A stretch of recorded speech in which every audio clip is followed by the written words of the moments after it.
Bugün sizler kelerden burada Kırgız Respublikasının prokuraturasının emniyemesini çıkarıp attılar şunu.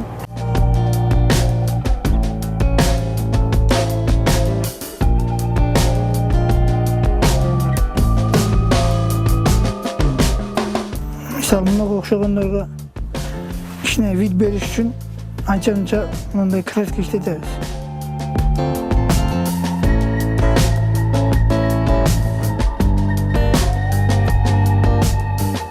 Bunlar gelip de özü jasagamiz bir juma bolup kaldı. Başında YouTube'dan görüp kızıgıp birinci bir 4 yıl burada kişinekeyrak Azmir'deki printerdi alıp işletkemiz. Anan keyin bir yıl çoğaytırlı dep çoğayttık.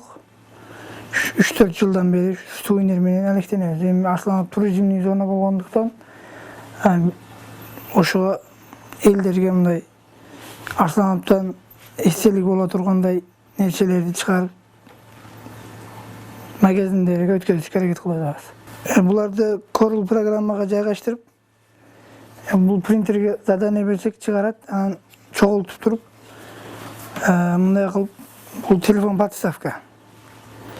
Анан Skölдөн bir эже менен таанышып, ошо заказ азыр даярдап атабыз. Бул Skölгө ошо сезонго сатканга заказ беришкен 13. Анан өзүбүзгө мыналар баарын ошо принтерден чыгарабыз. Дагы батпай калгандары үйдө бар. Ушул булардын баары эле ошо компьютерде даярдап туруп, анан принтерге печать берсең чыгарат, анан өзүн чогултуп туруп клей менен анча-мынча мисалы мынага окшогондорго кичине вид бериш үчүн анча-мынча мындай краска иштетебиз. Боек берет кесип. Ооба, кичине боек беребиз. Мисалы мыналар бар. Бул эмне? Бул мисалы алиги кыз узатууга иштетсе болот, шкатулка дейм.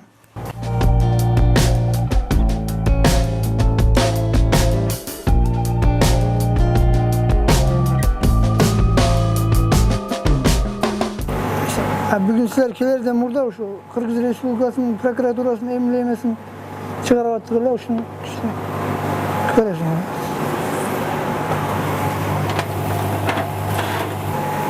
Bu cıgaçtı жазıp da beret, kesip de beret. Bunu Kıtay'dan aldırdık. 2-3 ay bolup kaldı.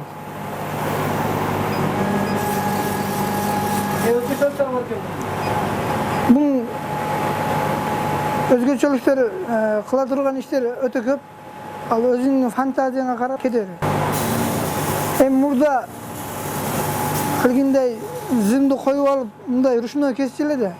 Азыр заман өнүгүп, ушундай принтер менен иш кылып атабыз.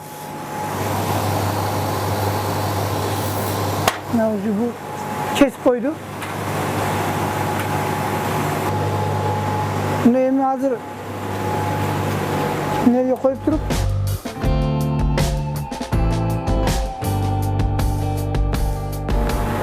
başında ошо мына принтерди кичинекейин алып мына шкатулкаларды чыгарып водопадка турбазага коюп сатып көргөнбүз. Анан сатуу жакшы эле болгондон анан муну чоңойтуш керек экен деп ушул чоң принтерди алдык. Бул менен азыр жыл бою жумуш кылсаң болот. Кышы менен даярдап, эми мына сезонго даярдап атабыз. Кыргызстан боюнча мисалы ошо мындай кериптерди Skölгө чейин салып атабыз.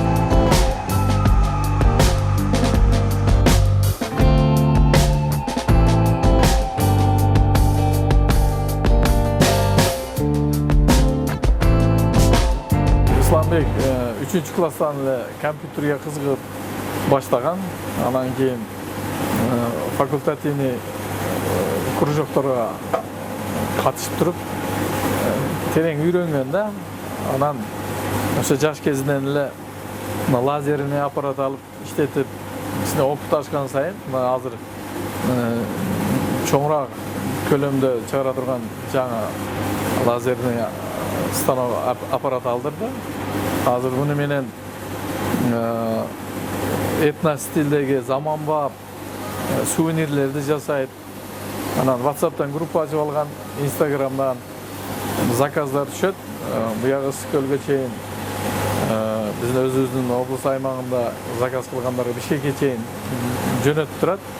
Эми заман өнүккөн сайын сооданын деле стили өзгөрө турбайбы? Ошого мына ушу жасагандар ушулар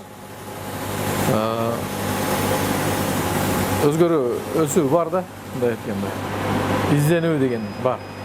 Анан буйртма бергендердин заказына карап туруп, өзү да чыгармачылык менен жасатат. Ошентип буйртмачыны заказына ылайык талаптагыдай сувенирлер жасап берет да. Бул сувенир эле жасабайт. Азыркы заманбап курулуштарда иштелип аткан кафелер, мечиттерге орнаменттер ошолорду да жасап берет. Ошо себеп дегенде бул станоктун көлөмү чоң да, 1,60 1 метрге лазер менен кесип орнаменттер чыгарып бере алат. Мурда бизде Арсанбапта алиги колдо лобзик менен кыркат эле да, сүрөтүнү калем менен чийип алып туруп, анан лобзик менен кесет эле да. Анан жазыш керек болсо, али паярник деп коебуз го, паярник менен жазат эле. Анан кийин анда тегиз чыкпайт эле, кыркылганда деле тегиз кыркылбайт эле. Азыр кандай программага салса, худо ушундай кылып туруп, өтө сапаттуу кылып кыркып берет и жазганда да жазып берет. Бул жыгачтарды Бишкектен, Жалал-Абадтан буйртма менен алдырат. Жыгач эле эмес, акрил менен иштейт. Мына мисалы мыналар акрил да, мыналар. Акрилде да ар түрдүү түстөрү бар. Мына золотистый, мына кара, ошондой. Анан краскаларды иштетет. Краскалар. Мына Кыргызстанын символикалары, мына герб. Мына олар краска жыгач иштеткени. Мына акрил өзү.